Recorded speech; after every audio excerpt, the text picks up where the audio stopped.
us have a look on pulling force F at an angle theta with horizontal. See here, a block is placed on the horizontal surface and a F force is acting on the block. So as the force is acting with some angle theta, so the two components of that force is F cos theta and F sin theta, and the block mass will act vertically downward and gravity, so that is mg, and this mg is balanced by an upward force n. And here this is the friction acting on the block.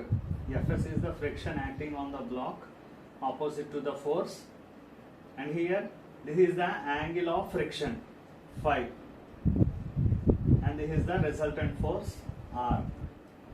And now if you consider the forces along y-axis, so along y-axis the forces are n plus F sin theta, that equal to mg, and here n equal to mg minus F sin theta. Let it be equation 1. And now consider the forces acting along x-axis.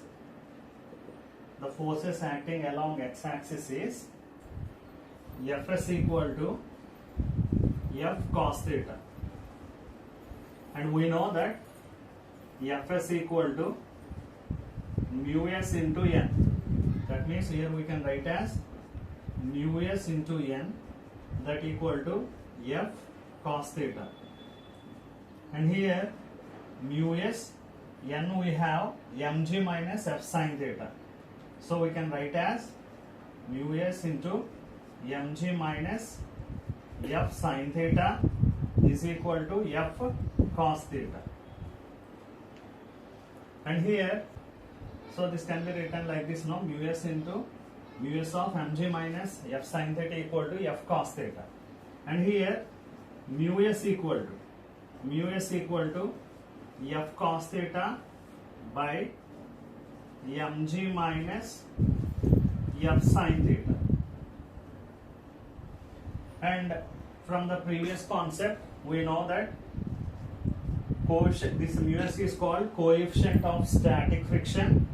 So the coefficient of static friction mu s equal to tan phi. So here we can write as tan phi equal to F cos theta by mg minus F sin theta. And according to trigonometry, tan theta is nothing but sine by cos.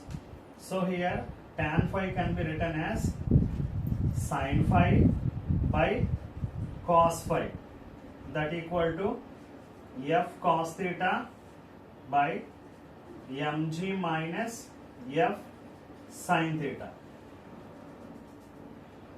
See here, if by doing cross multiplication,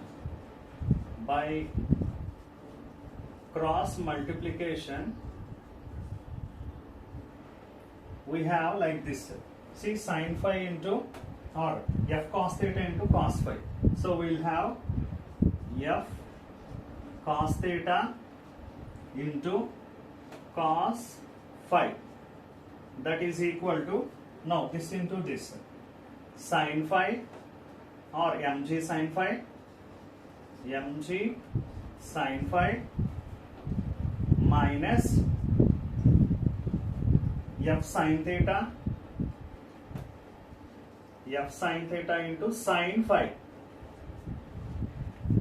So now what we can do is F cos theta into cos phi, bring this F quantity this side.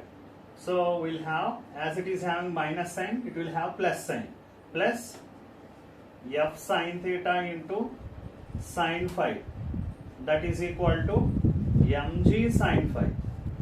Now after this, what we have to do is take f common here. If you take f common, we'll have cos theta into cos phi plus sin theta into sin phi. So that equal to mg sin phi. See, now this is in the form of cos A cos B plus sin A sin B. See, in trigonometry the formula is cos A cos B plus sin A sin B. This can be written as cos A minus B. So we'll have f into cos A is theta, no? So cos theta minus B is phi. That is equal to mg sin phi. And now the force, the pulling force, what is it? Pulling force, no? Pulling force F equal to mg sin phi by cos theta minus phi. So this is the pulling force acting on the block. The pulling force acting on the block is F equal to mg sin phi by cos theta minus phi. So this is the pulling force. If you want a pushing force, then we'll have, as it is minus here, for pushing force we'll get plus here. So that is the difference for pulling force, that is F equal to mg sin phi by cos of theta minus phi. But for pushing force, that is mg sin phi by cos theta plus phi. That is for pushing force.